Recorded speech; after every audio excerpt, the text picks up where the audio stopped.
Hey guys, it's your boy, Brad here, bringing you another awesome video!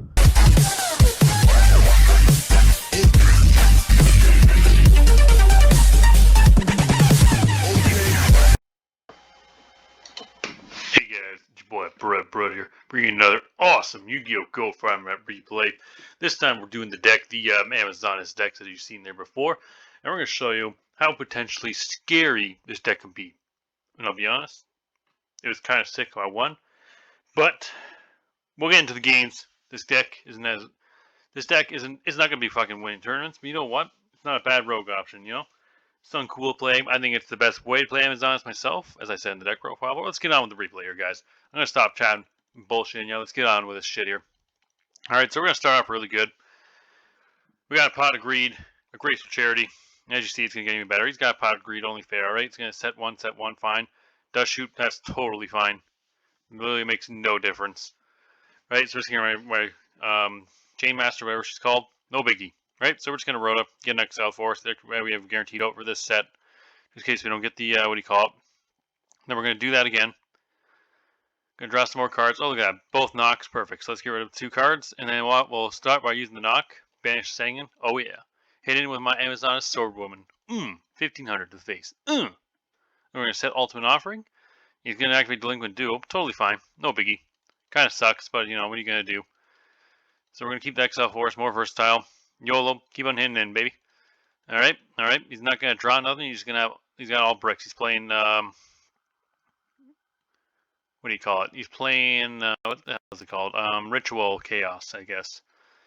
So we're going to MST, and I'm like, oh, I got game here, right? Because if I Ultimate Offering, I can bring out a second monster. GG. I paid 1,000 because I didn't really do my math. I was just like, I'm going to win. So I said, I won. Right? So that's kind of that's pretty sick how he won that. He bricked. So, you know, but at the same time, the Ultimate Offering came in clutch. A card can be very good.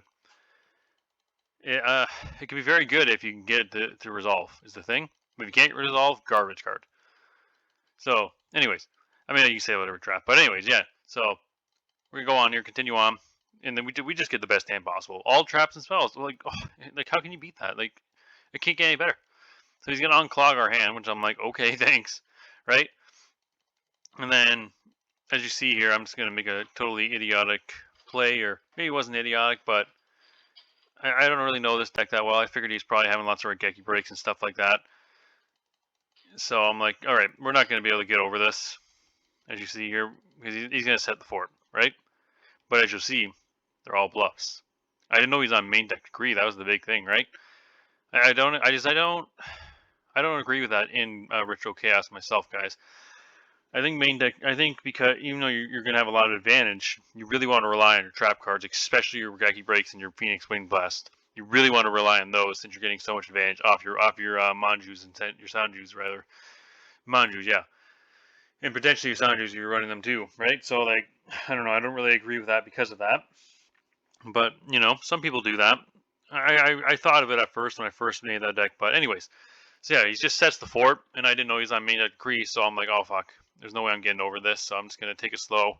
Try and pick away the back row. I'm not gonna hit in. And then he's gonna upstart, and I'm like, oh. He baited me, didn't he? Heavy Storm, yep, okay, that's the end of the game. And I saw all that, like, yep, this is the end of the game. Because he's got Lion Dark, that, GG. Right? If he didn't Heavy Storm me, it might have been a different story, but anyway, what are you going to do?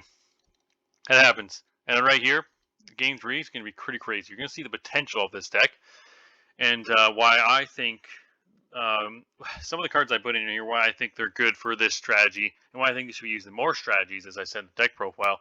But more importantly, we're just going to get into it here. We're going to see what happens, right? So we got another good hand. You know, so we're going to get the Rhoda. Bring out our Swordswoman. Make sure, guarantee we have a monster. So we're going to Graceful Charity, right? And I get the Cold Wave. And at first I'm like, get rid of Cold Wave. No, I can't do that. So I'm thinking here. And I got rid of Snatch Steal. I should have kept Snatch Steal. No, I don't know. It didn't really make a difference, as you'll see. So we're just going to set the MST and pass. So he's going to bring out the Manju. Insert some stuff. Totally fine. Thankfully, he doesn't have anything worth using here, so let's just say, right? Nothing worth setting, thank God.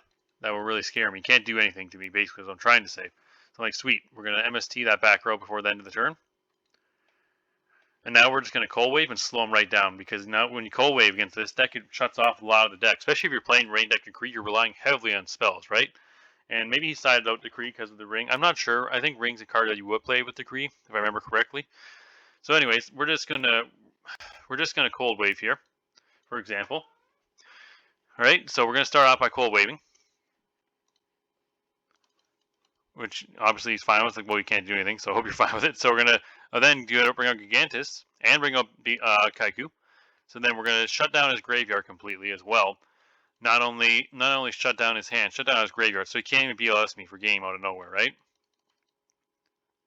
So then he's out. Spells are completely shut offline, right? And he did get some alright ones on that, but even if he Manjus, he can't use the spell he's gonna search, which is sweet. So he's just gonna set the Faith, which I disagree with. I think he should have set the. I think you should have normal summoned him, and just waited for next turn, because all these can get over that regardless. You only one took 100 more life points, and then but next turn you would have guaranteed had it. And I guess it didn't really make a difference. Just I would have waited on the Faith, because the Faith just goes to waste sitting like this. But at the same time, you had to defend yourself. So I don't know. Tough to say. So it doesn't really matter, because we're just going to draw another Cold Wave. And that's pretty much the end of the game, because you can't do anything with Faith. Take a whole bunch of damage. And it's either, and at this rate, with another Cold Wave active, nothing stops it, unless he's playing like Cyberjar. Like, I think Cyberjar or Spy would be the only things that would stop me at this point, because you can't bring up Chaos Monsters, can't activate spells, or can't set traps. And yeah, so that's the end of the game. GG.